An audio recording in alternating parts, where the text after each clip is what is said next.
These are just going to be, yeah, I'm just going to do a few for you guys, just as demos. And you want to make sure that you've wedged your clay well, that there's not a lot of air bubbles in it. And you want to start with, what I do is get like 3 balls all set up and ready to go that are ready to throw. And when you wedge your clay, you need to, after you wedge these things, stick them under plastic so they don't dry. Because if that surface gets dry and the center is wet, you're going to have wobbles in your pot because it's 2 different hydrations. So I'm just loosening this. And are all clays, all the clays are not made equally, right? They're different. This is porcelain, but they're all basically, they're kind of like people. Some of them are a little bit more grumpy and some are more rough and some are friendly. So is there a good like starter one? I would say start with the brown. I think it's a pretty easy clay to throw, but honestly, if you only had porcelain to learn to throw on, you'd throw fine. Like people make this big deal out of porcelain. I think it's just because it's expensive. It's not that much harder to throw. You just get used to it. It's like getting on. If you ride a bike, it's like if you get on a different kind of bike, you just have to learn to ride that bike because you're in a different position. Or something. So you didn't make little balls. You made kind of cylindrical. Yeah, that's just because I was mashing. But they can be balls, they can be cylinders, whatever. But just make them symmetrical, right? But good observation. Okay, so I'm going to do the step-by-step process, which you can see I had a graphic designer make that poster over there that's put on the wall. This is my patented. This will all make sense now because there's a lot of pictures on there and you don't understand them if you've never seen my demo. But I'm going to do this initial throwing, and it's going to take us a long time to go through it. And then I'm going to throw the same form in about a minute and a half, doing all those same steps, okay? But I want to break it down for you first, okay? I used to teach kids.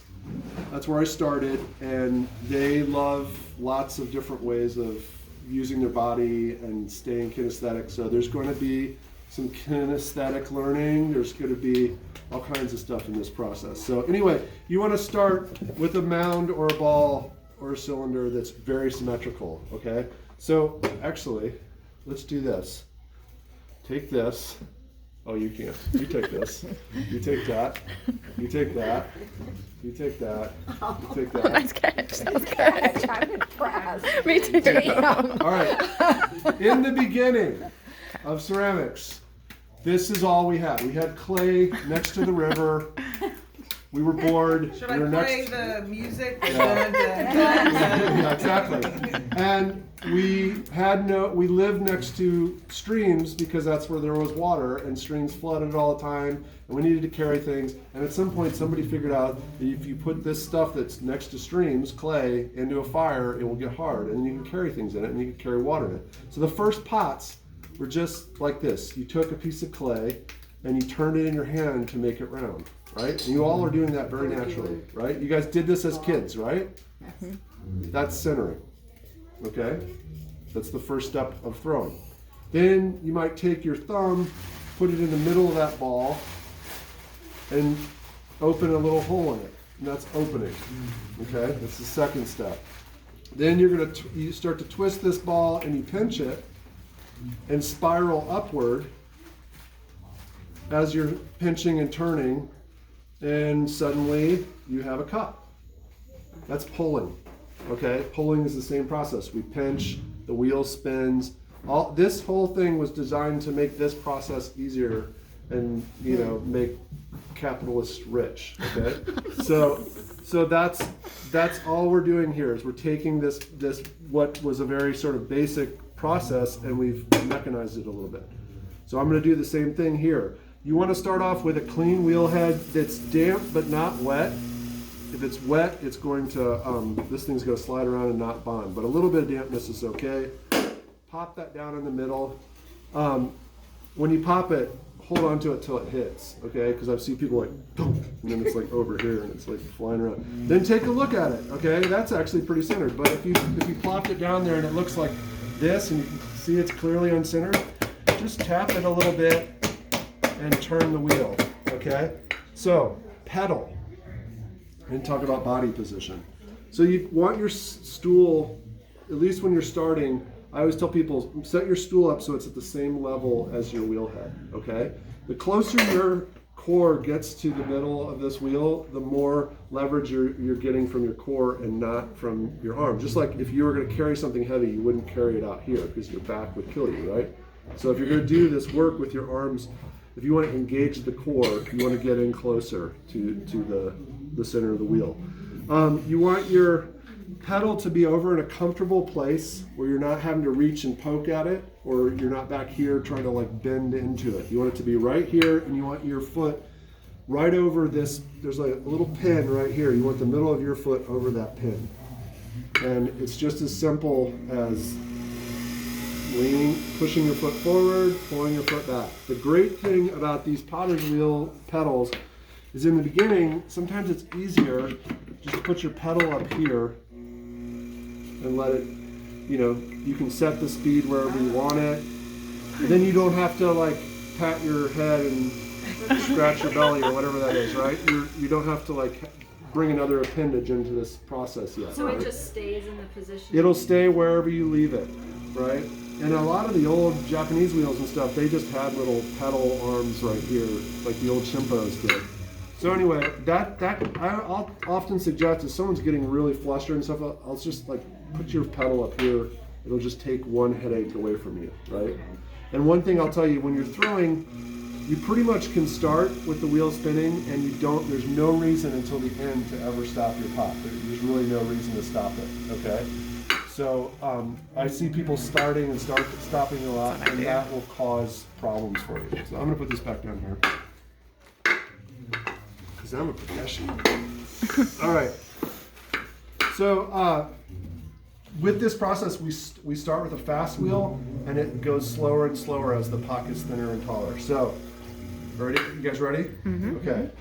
Everybody ready to do battle? So put your fist up here, your karate fist up here, your karate chop over here. Okay, left hand's a karate chop. Any lefties in here? Mm-mm. Are you lefty? Uh-huh. Okay, so you're opposite. Fist, chop. But everybody else, right hand's a fist, left hand's a chop, okay? And I'm a lefty, and I throw right. You do? Yeah, just because my... Because you were taught. Well, my teacher said, like the Japanese are all, a lot of them are right-handed, but they throw right. But I mean left. So it doesn't matter. If you're left, I mean you're yeah, you'll figure it out. So anyway, you want a fast wheel to start off. And have you guys ever seen a yurt? Yes. Okay, we're trying to make a yurt. We want something that has a mound on the top and like 2 straight walls. Okay. So I want you to watch what happens. Okay. See, it's a little bit out of center, right? If I take my fist and I push it down on the center of this thing, the top starts to get smooth, right? Mm-hmm. And where's the wobble? The side. Right here, right? Yeah. And if I take my karate chop and I push in from the sides, it'll start to go up, and where's the wobble going? Up top. Up to the top, right? So what's that tell you? You need both. You can't just do one. There has to be a combination of those 2 movements. So I'm going to put my hand over here, and I want to keep a direct, if you imagine there's a line down from my elbow to my wrist to the center of this piece, that's what you want. You want a straight line from elbow, center of wrist, center of pot. You don't want to be over here, don't want to be out here, because you want to be able to push against this clay just by leaning your shoulders into it. And you want to lock this elbow into your waist so you're not like riding the bucking bronco, okay? So what I'm going to do is this one is making a wall that's going to make this straight up and down, and this one is making the roof. And it only needs to really touch half of this circulating top. And I'm going to push down, push in. And I'm kind of alternating in the beginning, down, in, until I kind of find that equilibrium between the 2. So it's kind of like this motion that's like, so you're alternating down, in, until you find that sweet spot. And how do you know when you found the sweet spot? You close your eyes until you feel no more wobbles in your hands, and then you let go. You aren't going to be able to tell just by looking at it. You have to actually feel it, okay? So that's centering, okay? And the wheel is going fairly fast. So now everybody put your butterflies up, okay? Yeah, touch it. So butterflies go up. The butterfly flutters down onto the flower, and he just grabs the flower with his wings, right, and just like grips it, right? No, the wings are here to just balance, okay? The wings just balance the butterfly, and this is the business part of the butterfly. So we're just gonna drive these two thumbs into the center of this mound, and just driving in very slowly, and as it starts to get dry, we can add a little bit of water to that, okay? Notice this whole time I'm keeping this shiny and wet, okay? So I want to drive this down until I'm about a 1/4 inch off the bottom. How do you know you're a 1/4 inch off the bottom? Feel. What? Feel it. You can feel it, but if you need to test it, you can take a needle tool out here, push it down to the bottom, put your finger down to where it touches the clay. You can see that's a little bit more than a 1/4 inch right now. So, and then you can just go in here and close the hole and go down a little deeper.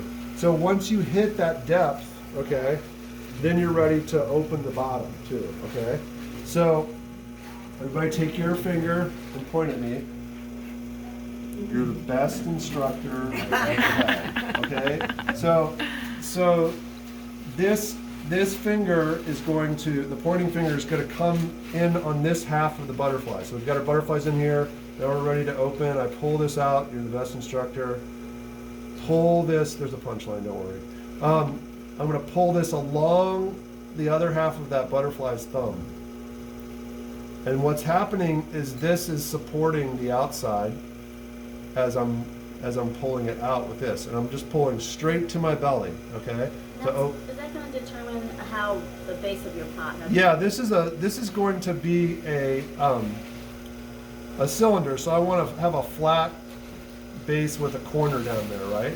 So, and that's important because as you're throwing, you want to make sure that you know where you're going from the beginning. This would not make a good bowl now, but I put a corner down there, right? Okay, so another thing is as you engage the clay, you never want to like engage quickly. Like everybody put your hand like this, okay? And find this soft part right here, okay? Push it in really fast and see what happens to your fingers. You feel like it's like just set your finger down on there. Push really fast. You see how it bounces your finger out like a trampoline, okay? When you engage the clay on the wheel, if you do that, you're gonna get a wobble every time you engage quick like that. You have to ease in there so that there's no chance of bouncing back out. So when I ease into my hand, it's not going to bounce out at all, okay? So we've got this all set up, and I just opened the bottom, and now I want you all to put your hands up like this and line them up with my neck, okay? This is the punchline. You're the worst instructor I've ever had, okay? So this is called collaring, okay? And this is a really handy way of closing forms off, but it's also a handy way to kind of get you set up in the beginning. So what I'm doing is I'm just kind of strangling this and lifting up as I do.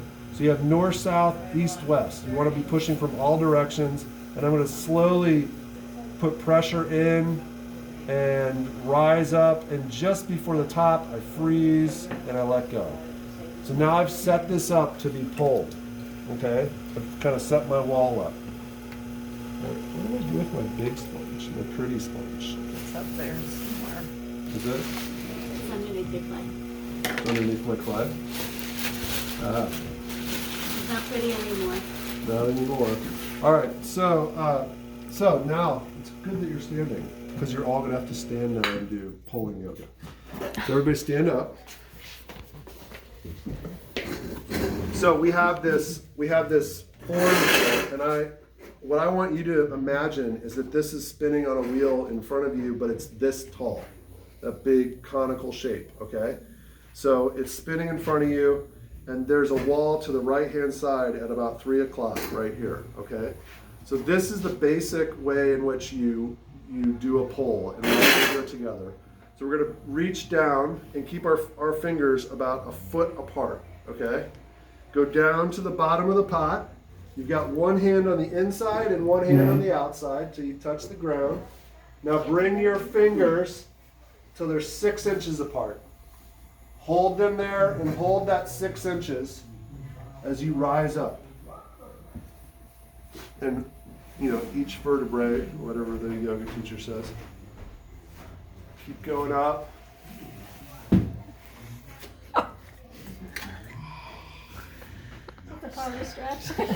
Okay, so All right. that is what's going to happen on here, except miniature. We have clay that's about this thick.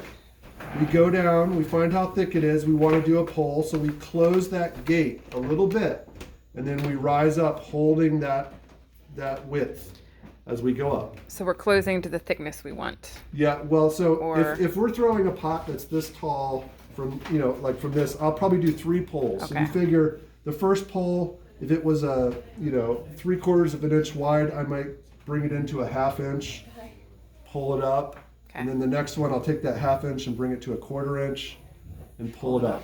The trick is, if that gate is closed and held at a 1/4 inch, that 1/2 inch of clay has nowhere to go but stretch up as you spiral upward, okay? Technically, your fingers kind of go like this, but they will naturally do that, so don't get in some headspace like this or that.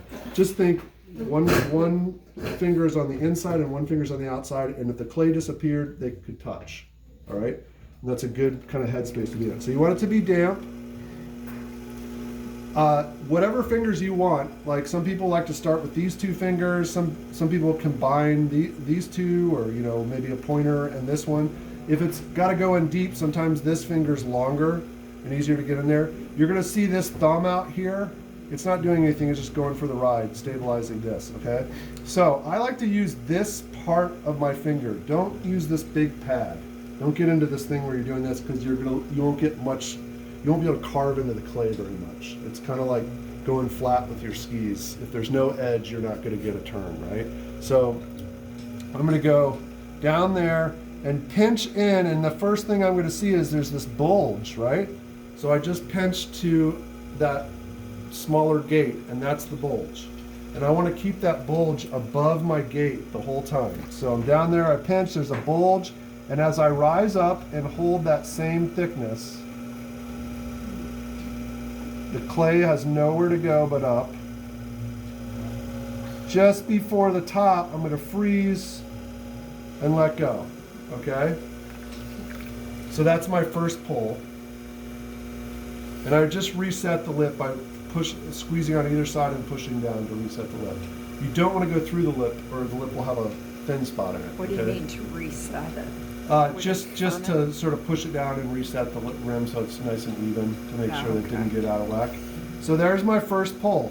So I want you to see something on here. I told you this first pot's going to take a while.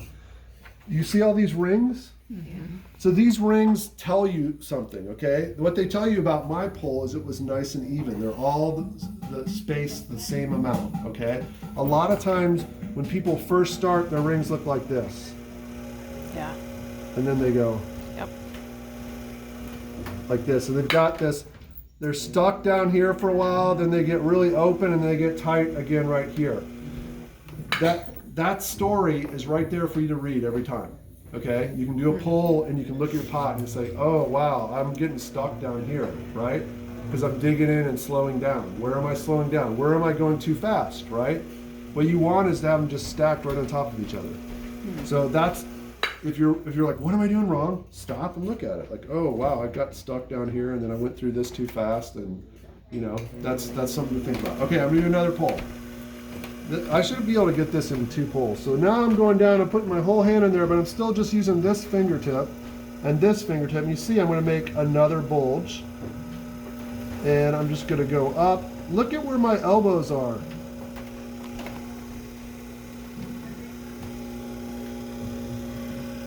Notice how I'm like locked in like a praying mantis, okay? In the beginning, it's really good to be that way so that you have a pivot and you're kind of using your body. If you're out here, you're gonna be like, and chasing the pot around and getting wobbles. If you're in here and nice and steady, if you can do it, just stay right here and pivot from the elbows and just put the elbows in your lap and stay locked in. All right, it looks like I could do maybe one more pull. See, I can't get my hands down Right, there it is hard. to get, It's hard, it opens up the top when you do. So I'm gonna do Yeah, that one was- more pull. gets me anxious. I guess if he got his hands in there, we should. Yeah, if I can get mine in there, I think you're all right. So, so this is the first step, is just pulling your form for its height. With bulls will be a little bit different, but you can talk to Bev about that. But if I'm making a cylinder, now I want to make sure the shape is consistent, okay? So I can bring out my rib, this one, or a wooden one like this that's got a straight edge, and I'm going to try to make a straight cylinder. So I put this right over here at 3 o'clock, and I kind of open the door a little bit, okay? Because if it's too straight or back like this, I'm going to catch and rip my pot off, and it'll catch. You want to open the door a little bit. I'm going to go down there, just gouge the rim, and I'm going to push out from the inside into this rib. And the rib is setting the shape of the outside right now. And the finger on the inside is just inside pushing against that rib edge, okay? Do one more, push out a little bit. But at this point, you know, if you're throwing cylinders, you could make a departure and bow this thing out, you know? Like if you're practicing, like, oh, I just want to turn it into a vase, and you could throw it out, make it into a vase.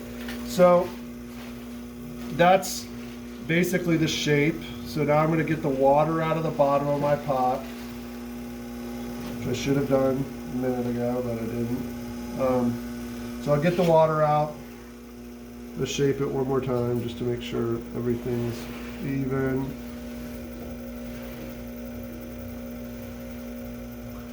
And I'm going to get out my long rib and cut off the excess down here. So this is the same deal except opposite. We're going to line this up with the side and lean towards myself. Open the door towards me instead of open the door away from me.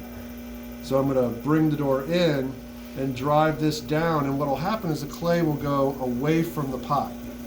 It's kind of like a canoe paddle, right? As it's going through the clay, you want it to hit the paddle and go away from the pot, not to hit the paddle and go into the pot, right? So now I'm going to take my snow plow out, go under it, and scrape off this extra stuff that I just cut off, okay? So that's getting off the stuff that we're trimming off the bottom. And now it's time to wire this guy off. We'll do that by just simply top teeth. You can wrap it if it's a long wire, but like you're gonna do your top teeth on your thumbs, right? I don't know, some people have weird ways that I can do it, but I always use my thumbs like this to do my top teeth. So get it on your thumbs like that. Put those thumbs over and down and keep this very tight and bring it towards your belly as it's turning, and that wires it off. And you should be able, if you wash, before you pick up your pot, wash your hands, dry your hands, and this will stick to your pot, and you can kind of cup it and pick it up and move it somewhere. But what you're shooting for, what you're shooting for is to create something that has a little bit extra down here to hold it, that we're later, when you come back on, you know, next Tuesday, you'll be able to come back and trim out this and trim off the extra out here, and it'll be a nice even pot all the way through, okay? So that's kind of what your goal is. Yours will probably look more like this, but you'll get there. So I'm gonna go through this process one more time, but really fast. So we just took a long time to do that. So let's go through that. So clean wheel head, okay? Fast wheel after we get a fast wheel to start. We want to smack that down in the center. Karate fists, one on the top, one on the side. We're going to kind of alternate pressure, down, in, until we find that happy medium where there's like equanimity and equilibrium. Close my eyes until I cannot feel any more wobbles. Release everything as I'm putting the pressure on slowly. Now the butterfly comes in, the head of the butterfly drives down till we're about 1/4 inch off the bottom. You're the best instructor I've ever had. Pull towards the belly to create our flat bottom. I should probably compress this bottom a little bit.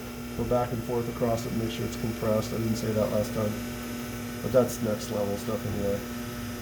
Worst instructor I've ever had. Cone it up. Now we're going to do our pulling yoga down to the floor. Pinch the gate a little bit closed, rise up, elbows in the lap, freeze, let go, get it wet again, go down, do another pull. Nice consistent rings. I'm going really fast right now. Screw it up.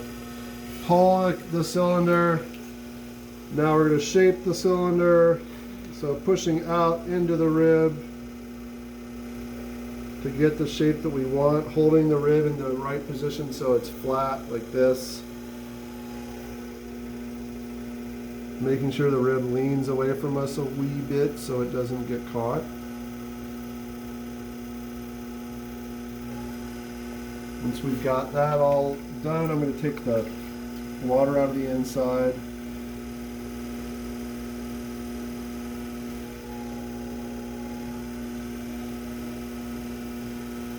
Give it one little last shape up.